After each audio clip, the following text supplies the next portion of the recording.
Welcome to Dead and Roasted. What can I get you? Oh my lordy, is it a curse to have become completely used to your vice of choice.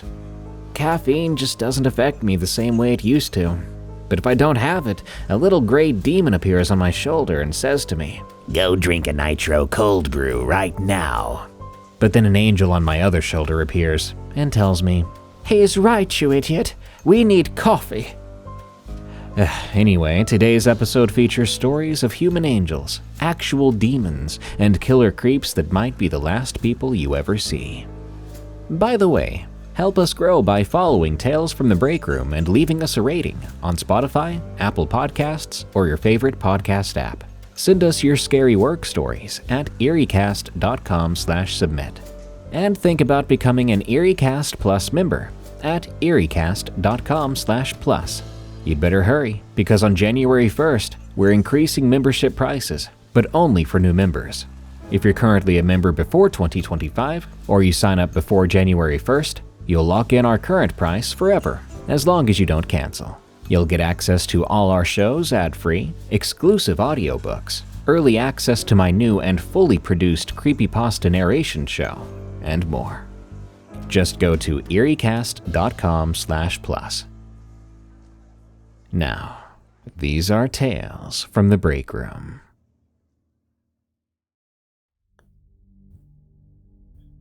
Reflections in the Dark, a Friday the 13th experience from LurkingMoonlight. In my line of work, I have the privilege of working with individuals from all over the world. Living in an area where several colleges are located, it's easy to find part-time help when I need extra hands. College students often jump at the chance to pick up evening shifts that fit around their class schedules, making the late swing shift and graveyard shift the most popular among them. Working nights comes with its own unique atmosphere. Always liked the stillness of the late hours. Machinery humming, flickering fluorescent lights. Sometimes you even hear the sound of wind against the building. It creates this perfect setting for an eerie vibe to settle in. Conversations tend to drift toward the eerie and unexplained. Ghosts are often the icebreaker, which eventually leads to stories about Sasquatch, dogmen, UFOs, and other mysteries. In fact, the first story I ever submitted came from a conversation like this. It was a tale I heard from someone I'd crossed paths with during a late shift, someone I had worked with for a number of years. Of course, I changed the names to protect their privacy, but the details of the story will remain vivid as I recreate it here to share it. That evening, we were all talking about Friday the 13th, why it was considered unlucky, and the origins of its creepy reputation. It was around then one of my employees, Trevor, decided to share his own Friday the 13th story with us. It wasn't the kind of tale you'd expect. Trevor had a way of speaking that drew everyone in, and as he began, the usual hum of the workplace seemed to quiet down. I'll share his experience from his perspective. When I was in high school, we noticed that a Friday the 13th was coming up on the calendar. Back then, those nights were a big deal for my friends and I. We'd head out into the woods, light a campfire, swapping scary stories until someone got too freaked out and wanted to leave. But of course, I was scheduled to work that night. At the time, I had a job bussing tables at a local restaurant. It wasn't glamorous, but it paid for gas and junk food, enough to keep a high school kid happy. Still, I was a bit jealous. My friends were going to go out into the woods without me. That night was one of the late ones. The restaurant didn't close until 2 a.m., and I spent most of the shift clearing tables and scrubbing down surfaces while the customers thinned out. By the time we locked up, it was just me and Sean the cook. We usually worked the closing shift on weekends. Sean was in his mid-20s, close enough to my age that we got along pretty well. Sean always had this laid-back but slightly mischievous vibe about him, like he was up to something, even when he wasn't. After we would finish cleaning, we sat in one of the dark booths, waiting for his girlfriend to pick him up, She worked the closing shift at a bar across town, so she wouldn't be there until 3 a.m. I offered him a ride home, but he just laughed it off, saying she'd get mad if he wasn't there when she arrived. While we waited, Sean asked me about my weekend plans. I told him how I was disappointed that I would miss the campfire in the woods, what with all these spooky stories and the whole vibe of a Friday the 13th night. He smirked at that.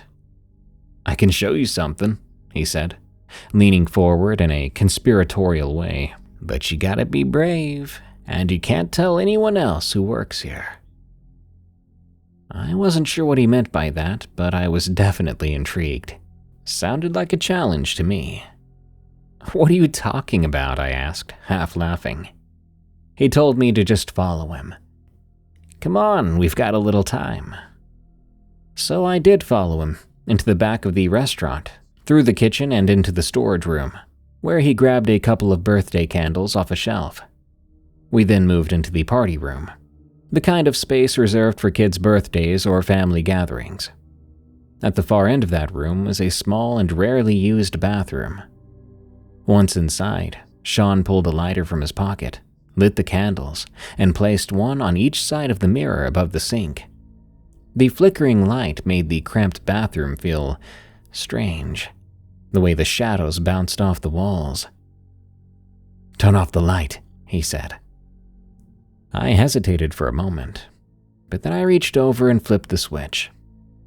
The room was plunged into darkness, except for the glow of the candle flames. "Now for the brave part," Sean said, pulling off his name badge. He held it out with a grin. "What are you doing?" I asked, nervous but still curious. He didn't answer right away. He used the pin on the back and pricked the tip of his finger, just enough to draw a bead of blood.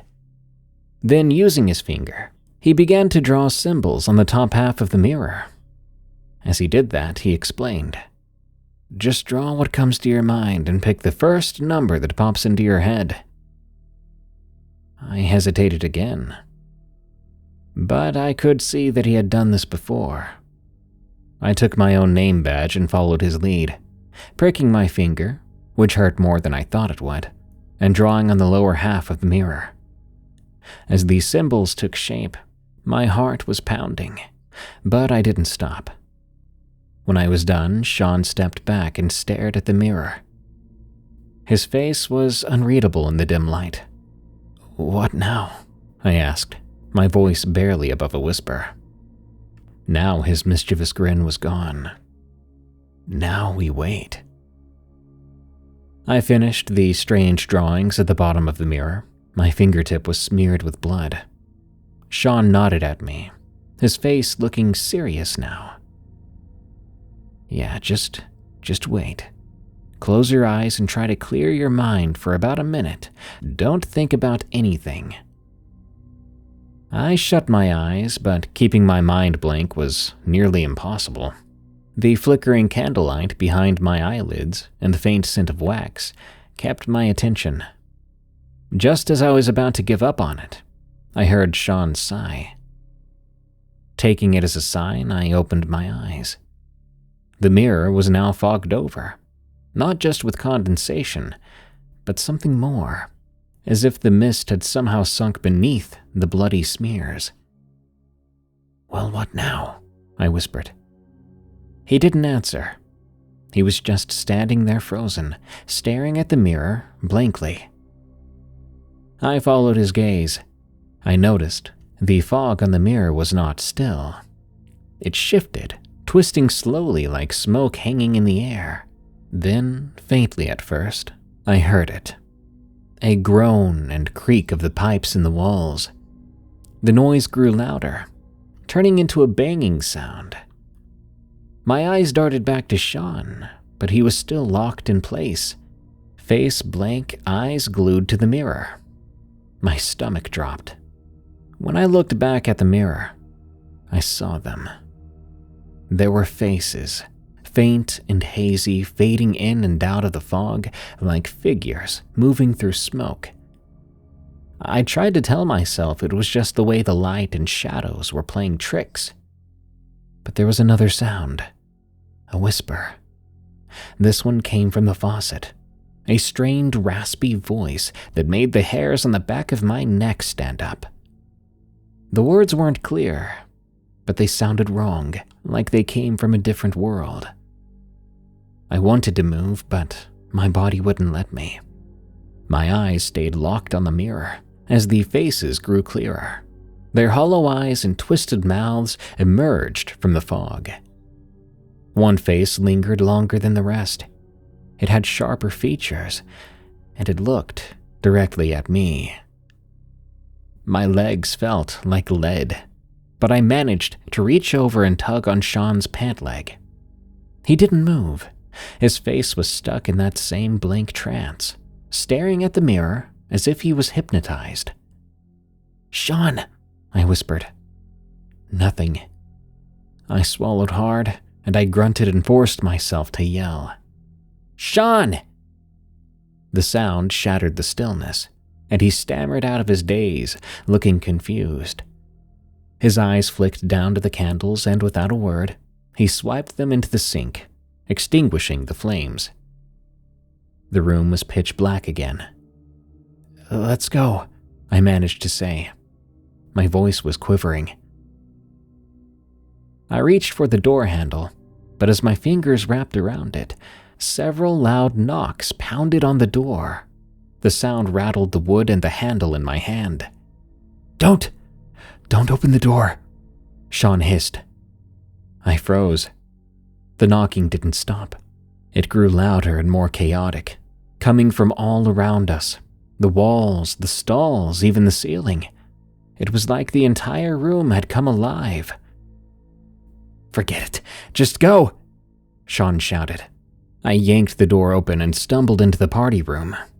It was just as dark, but the faint glow of the parking lot lights filtered through the large window at the far end. That's when I saw them. There were dozens of shadows moving along the walls and floors, shifting and unnatural. They weren't being cast by anything, they were just shadows. Sean yelled to run and pushed me forward. We bolted through the party room, back into the kitchen, and didn't stop until we made it to the restaurant's front entry, where the glow of streetlights spilled in through the glass door. We stood there, panting, hearts pounding. For a moment, it was silent. The noises of passing cars on the nearby street faded in and out. As I was about to ask a question, headlights interrupted, catching our attention. They beamed across the parking lot. Sean's girlfriend rounded the corner and parked right in front of the double glass door entrance. Then Sean grabbed my arm. His grip was tight. "We're never talking about this," he said. "To anyone." I nodded, but as I glanced back toward the darkened party room, I couldn't help but wonder, had we really left it behind? As we stepped out, he turned and locked the door. I waited, but he just waved and walked to her car. I made my way to mine with a hustle and left. My next shift was the next evening. I clocked in at the register and started my way to the back when the outgoing busboy stopped me. "Hey," he casually said. "I cleaned up a mess in the party room bathroom earlier. Was someone scheduled to use it yesterday?" "No," I replied. "Well, it looked like some kids got creative back there. Had to use the bloodborne pathogen kits to clean it up." He gestured to the now empty spot where it had hung on the wall. "Can you grab one of the extras out of the storage room and put it up? I forgot to replace it." He then walked to the register to clock out. I worked there for a few more months and closed with Sean on most weekends. We talked a few times about it, but never revisited that area of the restaurant after hours. I still don't know what exactly happened that night, but if you go looking for something creepy in the dark, you may just find it. Something in the Sky, from Electrionia. I was working on the Virginia-West Virginia line. The only place I could find to rent that was close to my job was this large bar/restaurant that had shut down. The only thing was, it was at the top of a very large mountain. The closest town was about 10 minutes away, with no houses in either direction. I was alone on a hill surrounded by mountains and mountains. The place was huge on the inside and had bulletproof doors, which could only lock through a large hole. It could have been daylight outside, but in there it would be pitch black because of no windows. I would get off work at 7. By the time I took a shower and ate, it would already be dark. I walked out front to smoke one night, looking up at the sky because everything seemed so close since I was so high up on a mountain. I went back out around 11 to smoke one more time before bed. I looked up again, and if you can imagine the length of 4 cars put together, that's how long it was. This shape in the sky. It had a light on each end. I thought for a moment, well, that's neat, because it was so low that if I had thrown a rock, I swear I would have hit it. I ran to get my camera, but by the time I came back out, it had mysteriously moved to the back of the building. I was too scared to take a picture then, because that was proof enough that it wasn't some star. Stars don't move around that quickly. I ran back inside and locked the door. Seriously, I kept thinking about aliens, so I just stayed in bed until eventually I fell asleep. My next day at work, I was telling that story to my friends and coworkers. People from the area said weird things happen up there all the time. Luckily, it never happened to me again, but I sure as heck wasn't looking up as much. When the job was finished, I moved out.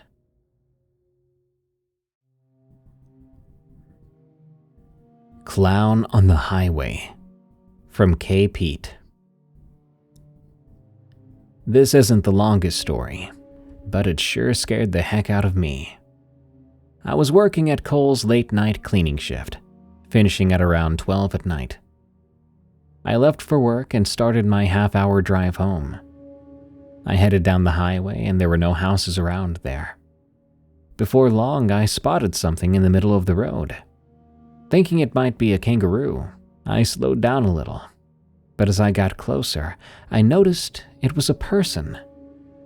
I slowed down much more, and I was really confused at this stage as I didn't see anyone's car around, and I knew there were no houses nearby, so why in the world would someone be all the way out here? As I kept getting closer, I realized the person was dressed in a clown outfit, and they were waving at me. I honestly had no idea what to do. So I stopped there in the middle of the highway. He looked at me and I looked at him. It felt like a while we just sat there staring at each other. But then the clown man made a sudden move, pulling out a knife from behind his back. It was so surprising, I forgot I was in a car for a second, and I just sat there startled. I thought I was going to get stabbed by a maniac. When he started to walk towards me, my fight or flight instincts kicked in. I jammed my car into drive and flew right past him, almost hitting him. I didn't know what to do, and it was a very creepy experience.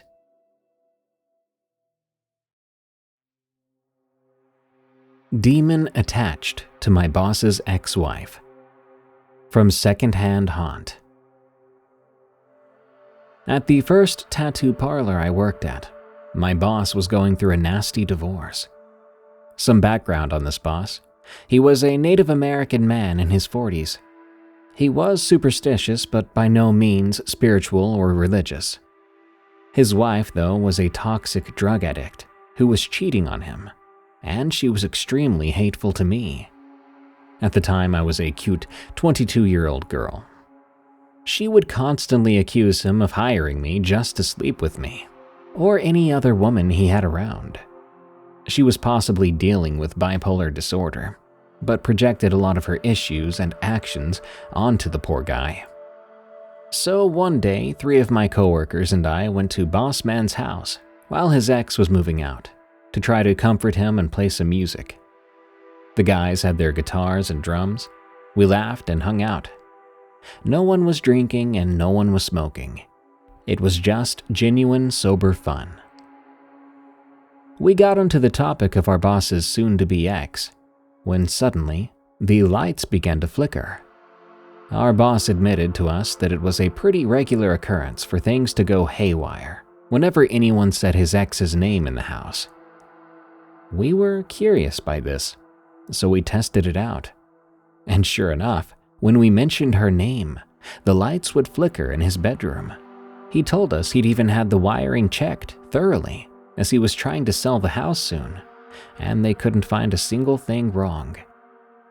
We quickly changed the topic and continued on with our evening.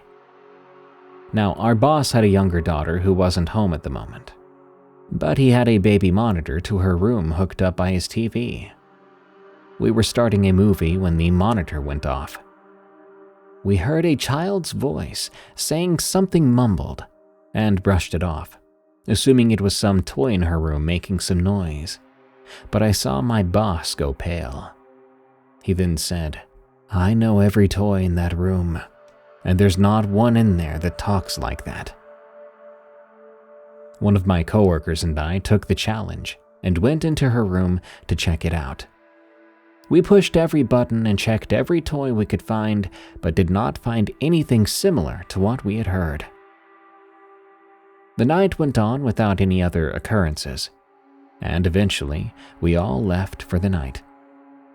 A few days later, our boss came into work looking exhausted. We asked him what was going on. He told us he had a vivid dream about a 2-headed bird at the entrance of a church. People were walking into the front of the church, but bodies were being tossed out the back. He said he heard the bird talk about the King of Lies.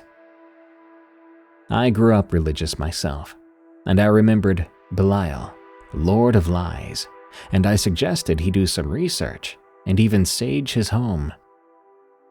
He asked a coworker and I to come over to help sweep and sage the place. So we went on back, and we noticed his cat was in the backyard and refused to come inside. The vibes of the house were dark, but ultimately, we didn't experience anything too crazy while doing the cleansing. The atmosphere just felt depressing and cold. His ex officially moved out and cleared all her things away, and the house seemed lighter after that. Even the cat started to come in again, and our boss stopped having evil nightmares. We were all convinced by then that she had something attached to her, and when we cleaned that house, we got rid of whatever residual energy she left behind.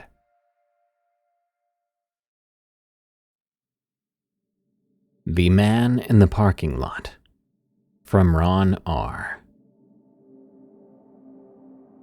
This happened in 2010, back when I was working at a local Kmart in North Carolina. It was mid-October, and I had to head into work early that particular morning. It was still dark when I arrived. I found a spot and parked my car, just like any other normal day. Then I gathered what I needed for the day.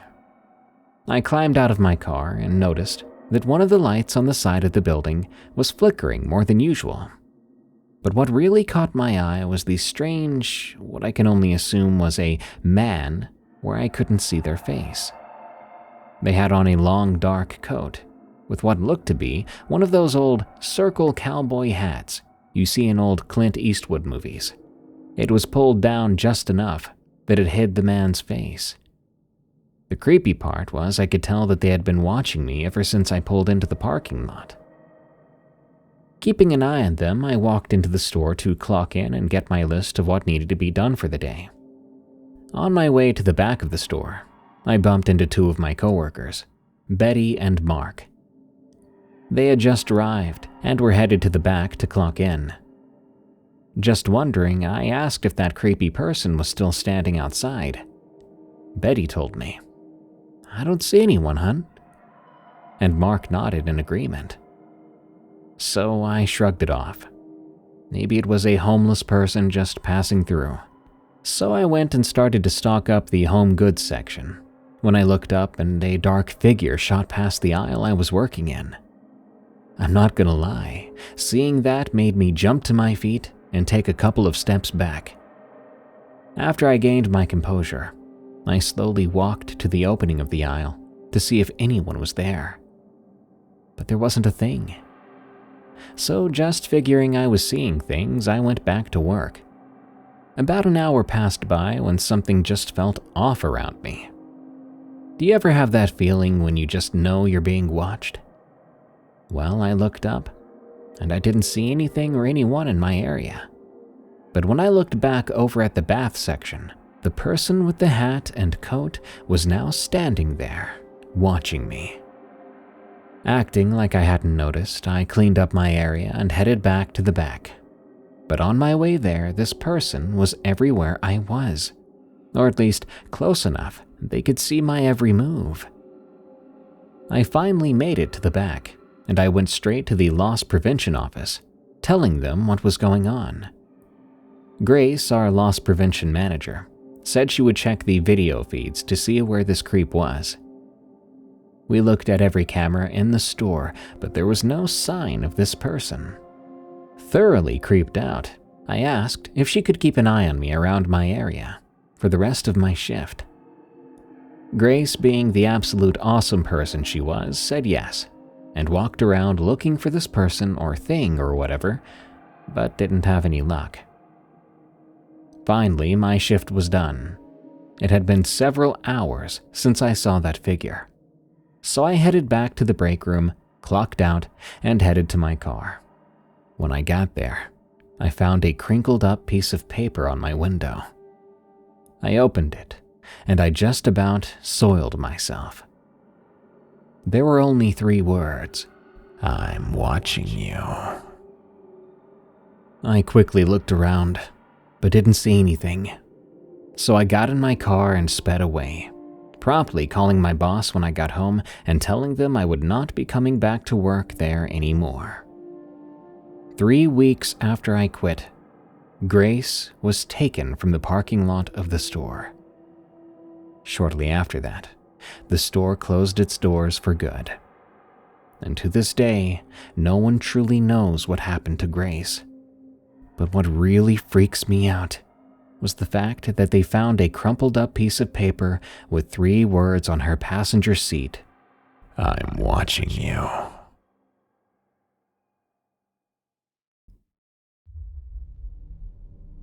Scratches. From Anonymous.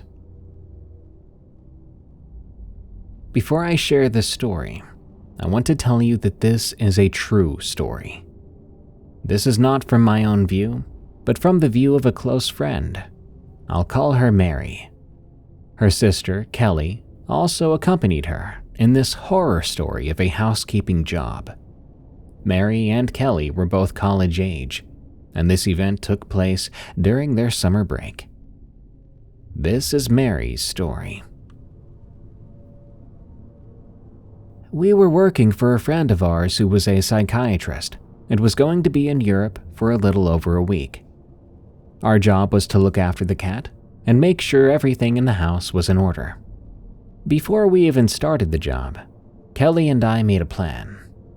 I would work at the house during the day, and Kelly would stay the night. The first day was simple, but I learned not too much later that nights there were different.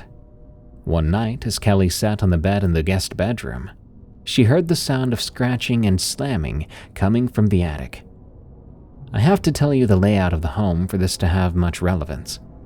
The place had 3 floors: attic, main floor, and basement. The attic stairs were right next to the guest bedroom, so whatever was up there would have to walk past the door to reach the main floor. Kelly shrugged this off as an animal that got into the attic and made itself at home. Not exactly a rare occurrence. As the night went on, she eventually fell asleep to the sounds in the attic. The next morning, I pulled into the driveway and walked into the house. I found Kelly eating breakfast, and she already had a plate ready for me. As I sat down, she informed me of what happened the previous night. She said, "There was something moving up in the attic. It was making a lot of racket all the way until I fell asleep." I told her, "It's probably just some animal looking for a nice place to stay. I doubt it's anything that would hurt you or me. Still though, even if it's an animal, there's a possibility. So just be careful tonight." I told her I would. We did our day's work and Kelly went off to get ready for a party. Since she was going to be out late tonight, we agreed I could cover the night shift instead. I went to the guest room and made my bed. Unlike Kelly, I'm a light sleeper, and once the noises started, I couldn't fall asleep. I listened carefully as the noises moved around the attic. But then I heard the attic door open. I quickly and quietly closed the door to the bedroom and listened to the stairs. There was then a quick succession of thuds on the attic stairs. I scrambled to the bed and started to pray. Later that night, fatigue overcame me, and I drifted to sleep. When the sun shone in the bedroom the next morning, I groggily began to search for an explanation for the night's events. In the end, I forced myself to believe that maybe I imagined the door opening. The footsteps may have been from the cat. The house was quite old, too. As I ate breakfast, I saw Kelly pull in, and as she walked into the house, she asked, "Hey, what's up with the scratches on your car's paint?" "I don't know," I replied. "I didn't even drive last night." "Well, they're small, but there's a lot of them." I told her I'd go check it out. After breakfast, I went downstairs to get the sheets from the dryer to put them away. As I walked into the laundry room, I noticed the drying machine was open and the sheets were gone. I was creeped out by this, but decided to just play ignorant. About halfway through the day, I went to look at the scratches and realized that they were too long for most animals to create. I went back inside to Kelly. "Hey, do you think we can stay here together tonight?" "Sure, but why?" she asked. "The scratches." "All right," she said. "We'll both stay here, and if anything else happens, we leave first thing in the morning, and we don't come back." Agreed. After we had our chat, we continued our work until the sun began to set. As we sat in the bedroom later, staring nervously at each other, the noises began again. For the first 30 minutes or so, they were contained to the attic. But then it began to move. There was the creak of the old door opening again, then the squeak of the loose floorboards that formed the attic stairs. Squeak, squeak, squeak. We already had the door closed and locked before the noise even started, but we still began to tremble as the thuds made their way to the front of that door. Then everything went quiet. Even the cat was perfectly still in the corner of the room. Then the silence was broken by the violent shaking of the lock. Then scratches and bangs started coming from behind the door. Kelly and I couldn't hold back anymore. The terror that we felt brought tears. The noises ceased and the thuds moved away from the door. We sat in the corner of the room trying to muffle each other's cries by placing our hands on each other's mouths. We sat like that until morning. In the morning, Kelly timidly and slowly opened the bedroom door. As soon as she announced the coast was clear, together, we ran to the kitchen and called the owner. As soon as she picked up, Kelly told her, acting as calmly as she could, what had been going on at the house. The owner replied, sternly, "Get out of the house now. You have to leave." Kelly hung up, and we ran to the car. Kelly always carpooled, so there was only one car in the driveway. As we ran next to it, we noticed something about the scratches. There were more of them, and they formed a sentence now, which said, "Get out." Like heck did we need this psychopath's permission. We jumped into the car and sped away. As we were driving, Kelly got a phone call from our friend, the owner. "Are you out? she asked, terrified. "Yeah, we are," Kelly answered. "Good. Now call the cops. There's a high chance that there is a patient in the house." "What?" Kelly was surprised. "I have a restraining order on one of my patients, and she's been threatening me for a long time. She's very dangerous, psychotic even. Once you call the cops, you'll need to report everything you experienced to them." We did as she said. Later on, only after the cops were there, we searched the house. The main floor and the basement were empty, so they searched the attic and found a 50-year-old woman in a sleeping area made from clothes and sheets stolen from rooms around the house. But the scariest part was the 6-inch knife that the cops found under her pillow.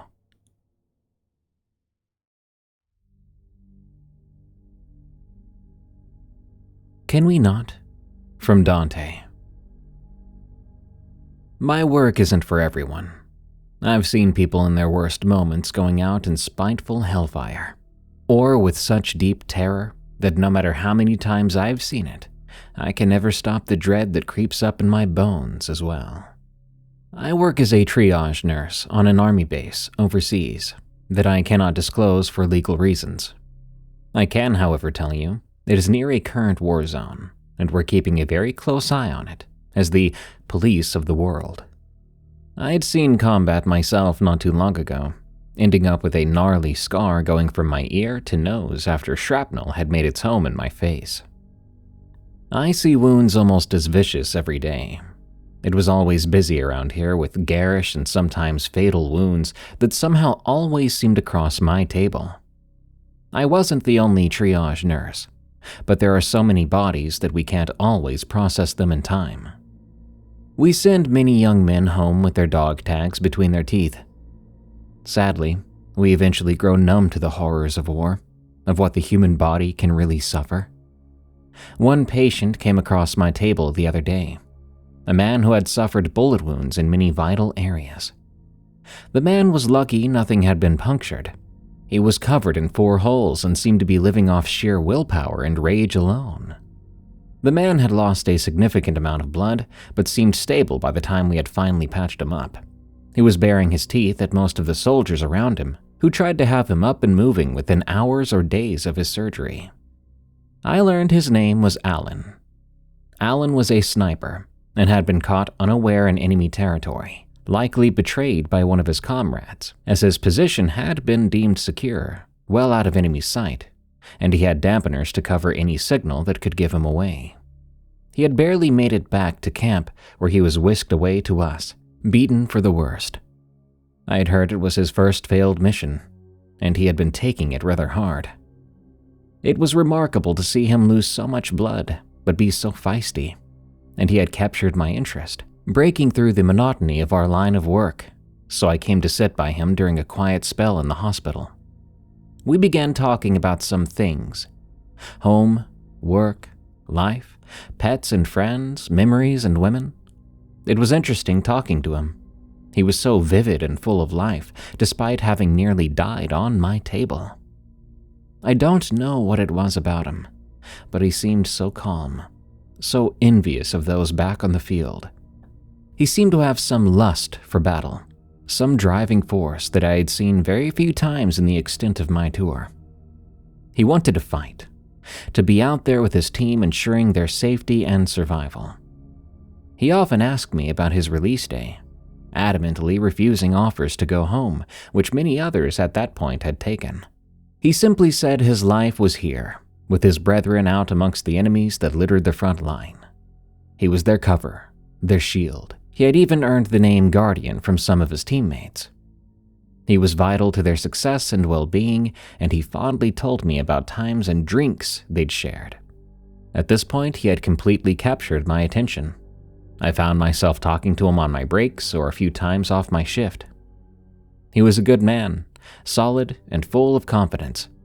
It took up to yesterday to finally get him cleared, but he had healed pretty well.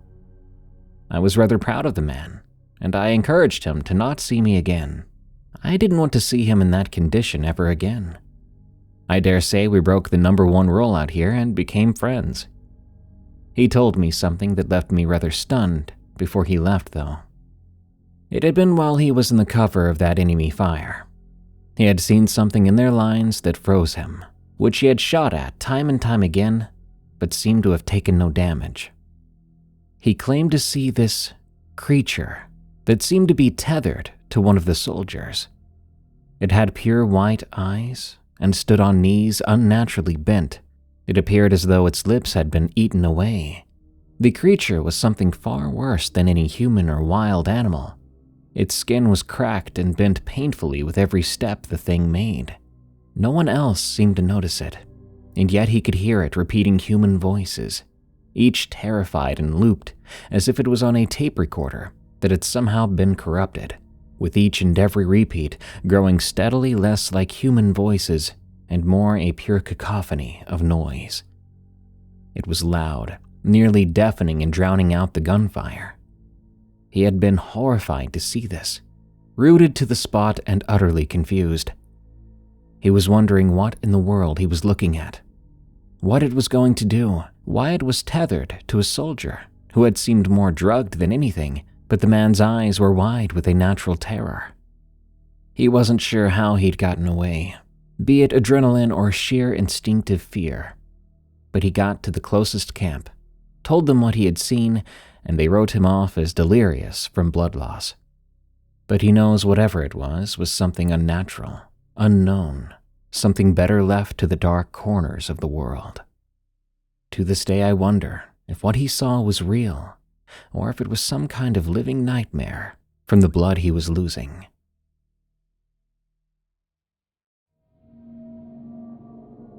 Things that keep me awake. From Oliver D. I'm a bartender at a local bar, here in a very rural area of South Louisiana. One night in December of 2021, I was on my way home from work. It was about 3 a.m., and I was exhausted. There was a company Christmas party that we hosted for the night, and we were extremely busy. During this time of year, the highway was under construction, as the roads here can be quite rough. So I decided to take a back road home. To save time, I was craving my bed. I drove for a few miles, skipping through the radio stations trying to occupy my mind to stay awake. Eventually, I began to see taillights flashing a good ways up ahead. I don't usually stop to help people whenever I see someone stranded on the side of the road. But it was extremely cold out, and it pulled at my heartstrings. As I pulled up to the car, I noticed it was old, around early 2000s. The rear passenger door was open. I walked to the passenger side and tried peeking into the car, but the thing was empty. I opened my mouth to call out to anyone who could hear me, but I suddenly caught sight of something that froze the words in my throat. Bloody handprints all over the interior of the car, and a very large blood stain in the driver's seat. Starting to panic, I reached for my phone to turn on my flashlight when I heard a terrible scream coming from the woods behind me, off the side of the road.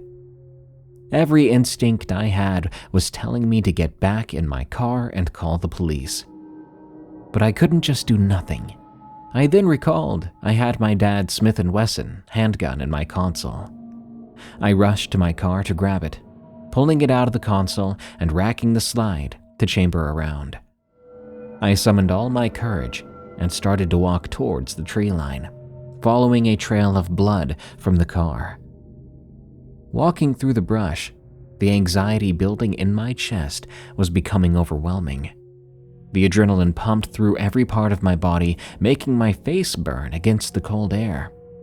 After a while of fighting the brush, I came to a clearing in the woods where there was a shovel sticking out of the ground next to a very large hole. As I got close to the hole, my heart started to pound harder and harder, and I felt as though I might pass out. I tried to keep my composure. I shined my flashlight into the hole. What I saw was almost unbearable to look at. There was a woman in there, obviously dead. Her clothes were soaked in blood. I dropped my handgun, bringing a hand to my mouth instead, trying to hide my gasping breath.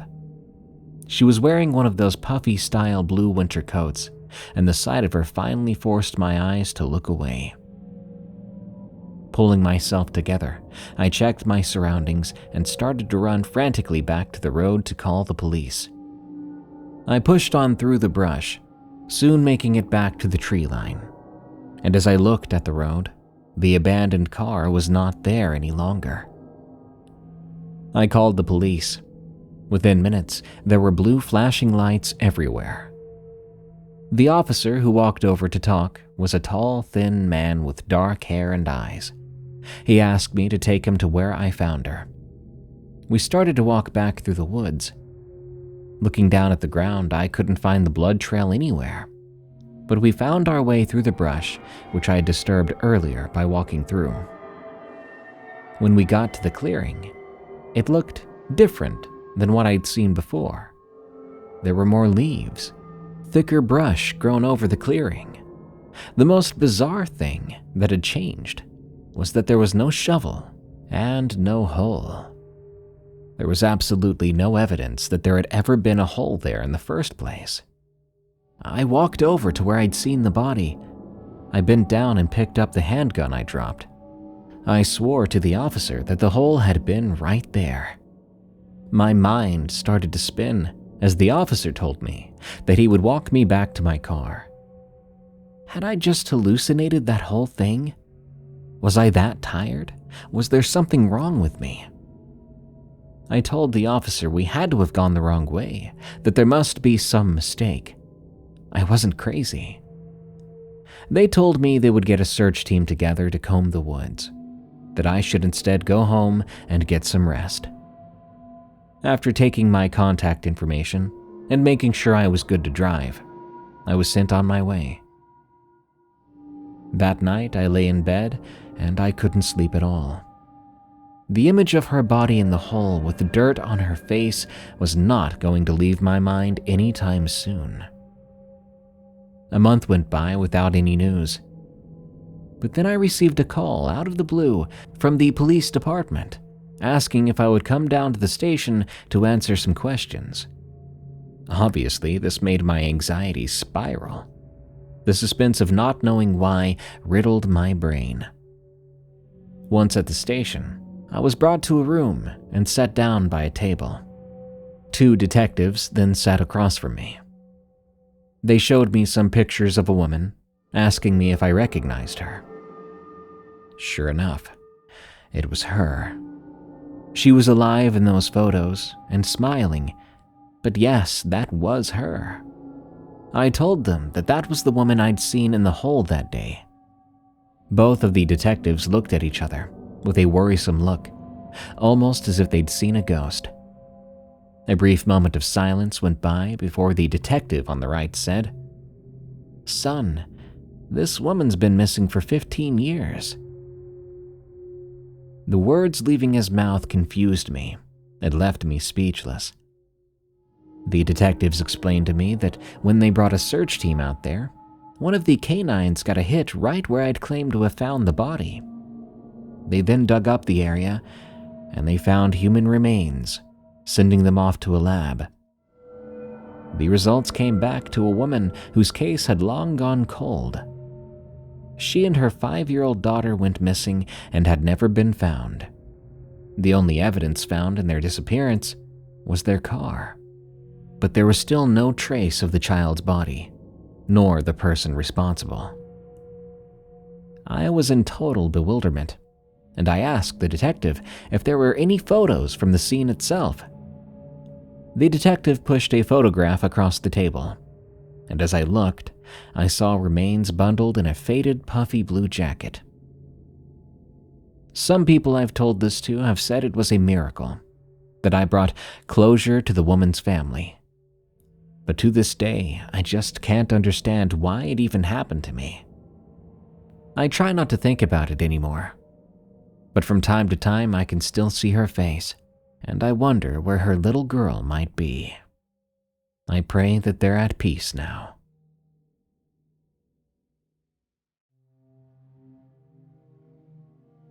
Big Box Store Burnout. From Emma D. Note: no children were harmed in this story. After work one night, my friends and I went to happy hour for wings and beer. We started talking about old jobs we had when an old memory came up, and I wanted to share it with you. While this isn't the creepiest story, it is still unsettling and off-putting.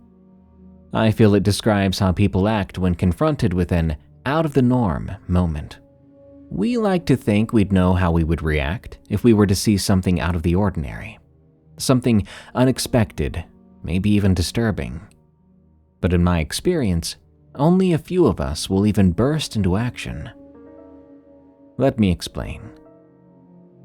It was late summer of 2000. My husband and I were expecting our first child. She was due around Christmas. So, knowing I would be on leave, I found a part-time job to save up some extra money. I like to craft and sew, so I found the perfect job in the craft, arts, and fabric department of our local big box store. I was only there Friday and Saturday from 6 to 10. The department I worked in was in the far back left part of the store, and really didn't get a lot of traffic in general, but even less so on a Friday night. Also, it was close to the bathroom, and this was fine with me, as I was a little over 8 months pregnant, and bathroom trips were frequent. Also, I was able to sit, and my feet hurt quite often. "Hi, chickadee." I looked up quickly at hearing the familiar voice of my mom. "Hey, how's it going?" I asked her tiredly as I slowly started to stand up. With a smile, she motioned me to sit back down. "Oh, I'm just here to get that fabric for my grandbaby's quilt. I saw a cute one the other day. The one with the baby Dalmatians and fire hydrants." My husband was a volunteer firefighter, so we thought this fabric would make a cute quilt. After selecting some thread and a few other items needed for the quilt, she brought the bolt of fabric over to me to measure and cut. As she set it down on the cutting table, I suddenly realized the rest of the store had fallen completely silent. We looked at each other, confused. Then we heard someone incoherently shouting from the front of the store. No, more like raving. Concerned and a little afraid, we cautiously moved closer to the front of the store. People were just standing there in muted silence. They were just blinking and staring at the front door, their mouths open. That's when I smelled something I couldn't place. But my mother recognized it and said, "Oh my God." "What?" I started to ask, but when my eyes followed to see what everyone was staring at, I didn't finish the question. I didn't need to. I saw a man flailing his arms around, seemingly oblivious to the fact that he was smoking. This is gross and I do apologize, but we could see bits of burnt flesh hanging from his arms as he swung them about. He was crying for help, that his car was on fire and he couldn't get his kids out. Over and over he pleaded, "Someone please help me." He was so desperate. White eyes wide stood out from his soot-filled face. His face was streaked with tears and sweat. I could see his shirt had been burned as well and was hanging from him at a crazy angle. It's weird the inconsequential stuff you notice in a moment like this. It's like a person being interviewed about how a tornado embedded insulation deep into a fire hydrant, rather than the signs of destruction more evident around them. I mean, who notices that? I guess it's the stuff you see when the world seemingly slows down in a terrifying moment and your brain tries to make sense of what has happened. It's like you can see everything for one crystal clear, blazing moment. For some reason, my brain just spit out the lyrics to the song by the Bloodhound Gang. I heard them in my head. "The roof is on fire, we don't need no water, let the..." I blinked my eyes hard and shook my head. Stop that. Someone needs to help this man. What could I do? My mom reached out for my hand and held it tightly. We all stood there like posts, frozen in silence, watching this man clearly in distress begging for help, but no one was moving.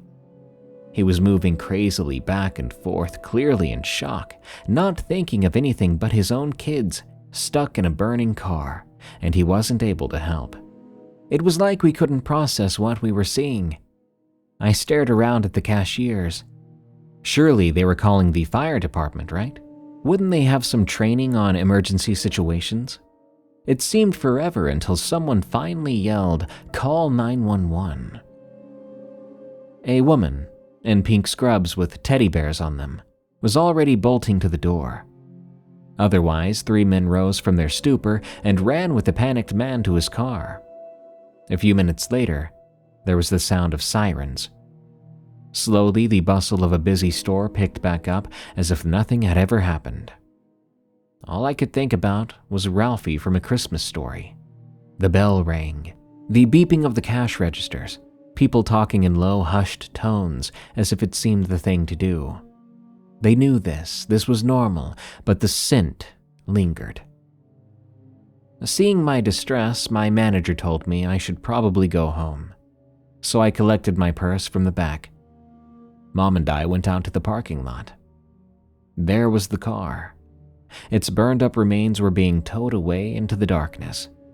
It was only the engine area that had burned, and I could see the back left passenger door had been pulled off its hinges, no doubt by either brute force determination or the fire department's jaws of life.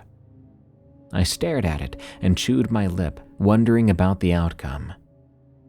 My mom softly said then, "I hope everyone was okay." A man sitting on a bench as we had exited the store saw my mom and I staring at the car. "Hey," he said. "I helped them. The kids are fine. Scared, but fine. Dad's gonna be okay too. Burnt up a bit, but okay. They took them all in the squad."